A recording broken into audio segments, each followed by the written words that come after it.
Let's hang out at the botanical gardens of Amsterdam, the new greenhouse. Hello friends, I am at the botanical garden of Amsterdam and I actually was just resting here because I've had a headache for a week now.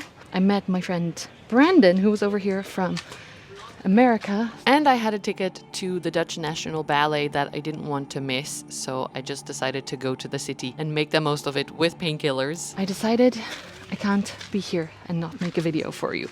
It's gonna be a quick tour because they close in 20 minutes, so I'm gonna do my best to show you especially the new things, because this palm house is amazing, but I've showed it to you in different videos, previous videos, like the one with Irene if you want to check that out. So we're just gonna walk through here kind of fast. It's the more traditional looking greenhouse with some very cool huge plants, but they renovated their tropical greenhouse and I haven't been there yet. Well, I've been there now, but I haven't been there before today, so let's go there.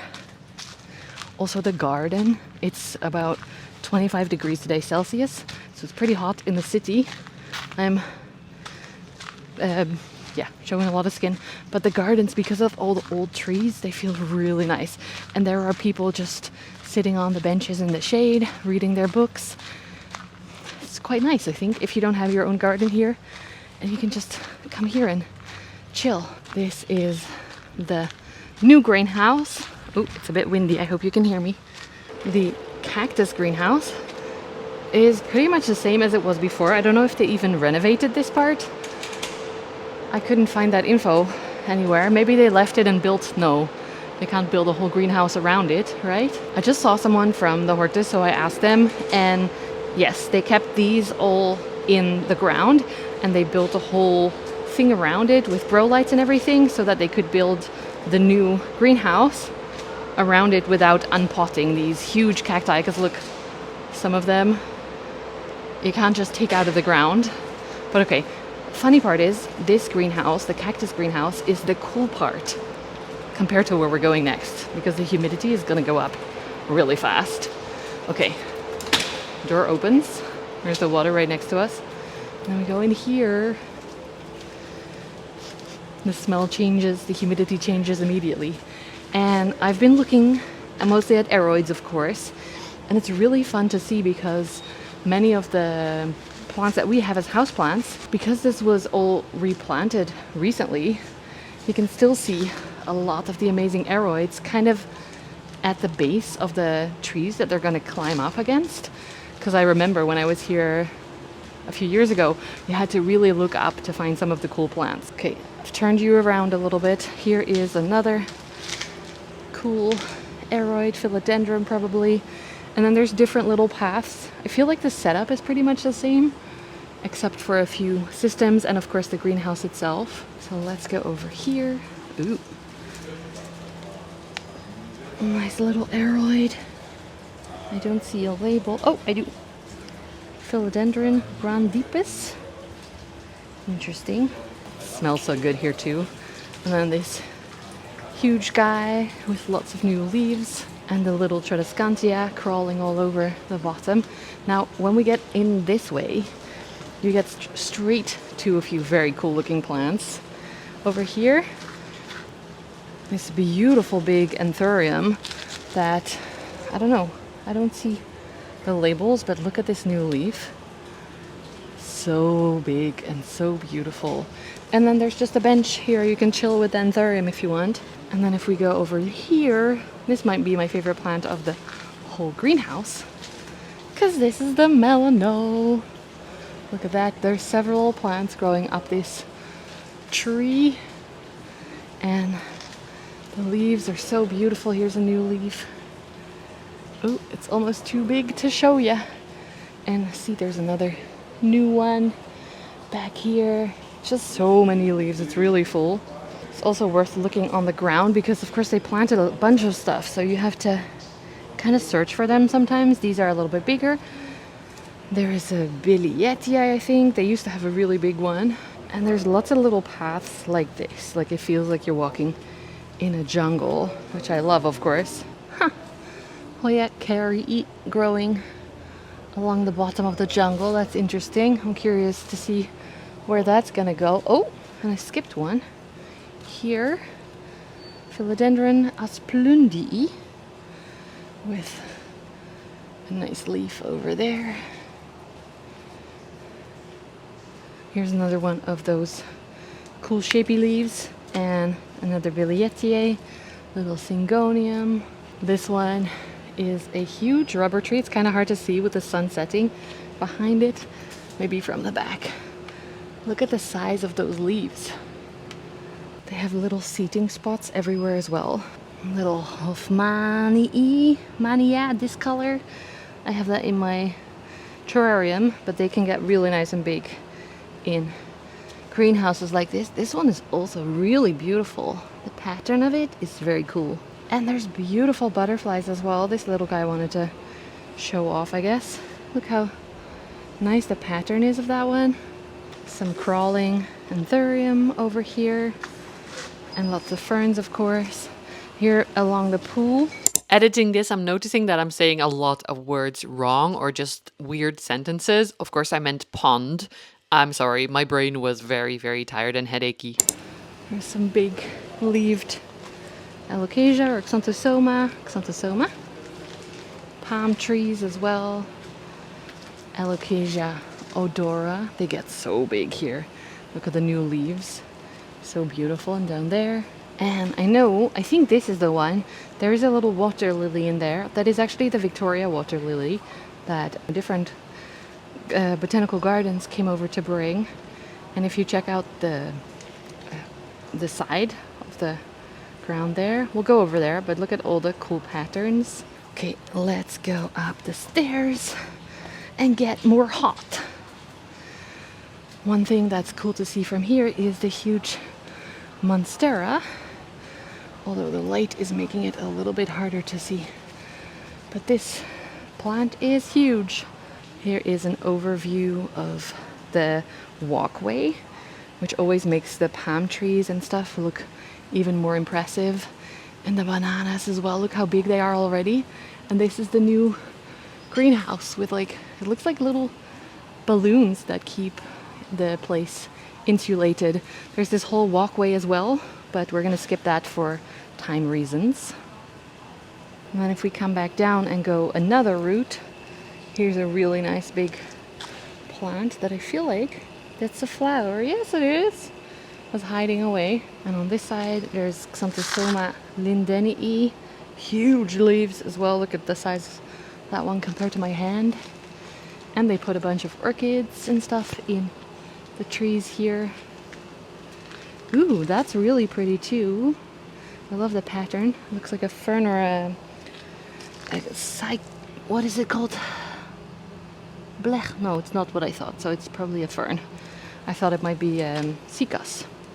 Butterfly. Butterflies are very good for people with ADHD. There's another really nice alocasia here. What does it label say? Clipiolata. Beautiful. And they are babies, but these are nepenthes, it looks like. Pitcher plants. Huge fern. A little bridge that we're gonna go down under because I saw some cool plants down there. But it's kind of crazy to imagine that all of these plants were taken out and survived in people's homes or in other greenhouses while they renovated the whole thing. Here's a few more nice aeroids, alocasia. Ooh, something is crawling up this tree as well. Does it say? No, it doesn't, but look at this new leaf. It's kind of velvety.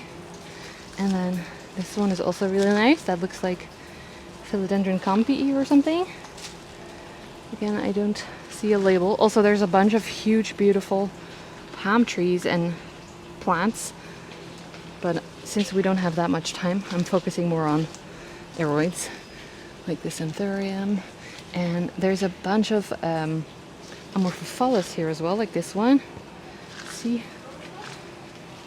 They grow all over the place. This is the outside waterfall around the new heating and humidity system. So it looks really nice. And I think it's also part of what makes it so hot in here because the humidity is super high. Down here, Alocasia scalparum. Beautiful, that looks so happy compared to mine. And then also a little varicosum that's struggling a little bit, but several plants. I'm sure it'll be okay. These seem to be perfect conditions, so the plants are growing really fast from what I can tell. We made it to the other side of the pond with the cissus discolor. Am I saying that right? Crawling all over the ground. It's very cool. And then this tree also has really nice flowers. Looks a little bit like jasmine flowers. And I think along the side of the pool, they've planted a bunch of crawling cool plants and maybe even carnivorous plants. I'm not quite sure if I can see that correctly. Are these papayas? They might be papayas. And Xanthosoma, I think. Oh yeah, and the Monstera. Almost forgot about that one. And a little philodendron, heart-shaped philodendron leaves crawling up this tree. And then if we go here, you'll see the Monstera, really big already, but still like at the base of the tree. So that's cool to see. Now let's go down here. We have some Alocasia, some black velvet Alocasia, and this looks like the, oh, what is the name of that other one? And more of the cissus discolor. I'm hoping my brain is saying that name correct. On this side is the really cool tree with the flowers like this. Aristolochia arborea linden. It says on the label thingy. It looks so cool, and there's a bunch of flowers and also a bunch of flower buds, I guess. And then down here, there is an Anthurium dressleri Croat. So that was discovered by Mr. Croat. Still a little baby, but I'm sure it's gonna do okay and get really big later on. We'll have to come back for that. Down here is kind of my favorite spot because it's nice and cool. I can't handle the heat very well. But also there's a bunch of terrarium plants. Selaginella, begonia, I'm blanking on the word. I'll come to it in a second. So let me turn you around. Oh, actually, also a bunch of Amorphophallus. So on the sunny side, there's this beautiful shimmery one, and then Selaginella down there. Ooh, I think the sprayer's just switched on. That's nice. That looks nice as well. Wait, can you see? It's a little bit loud, the system, but hopefully you can still hear me. This is the Amorphophallus atroviridis, which is the one with the purple edges. And there's a bunch more growing. See, there. Oh, there. It grows so cool from a bulb. And then other Selaginella species, different shapes, different ferns, and dark begonia. Oh, it's so nice and cool down here. And more different Selaginella on the other side. This one has nice blue. See the shimmeriness? I think it's coming out more because the sun is not so bright right now. More in the back. And here is a really nice happy begonia growing all over the place. Stoutii. And then I know there, Labicea is the word. So this is Labicea turtleback. Nicely growing. More begonia. More and the begonia dracopelta is down here, flowering already. And I think this is an oxalis or trisi. The shape is very cool and the color as well. And I think that's it. So I'm gonna leave you. Thank you so much for hanging out with me at the Botanical Gardens of Amsterdam. If you ever make it here, let me know what you think. Leave a like, subscribe, do all the things if you want. But mostly write me a comment because I'd love to hear from you guys. We'll see you in the next one. Bye.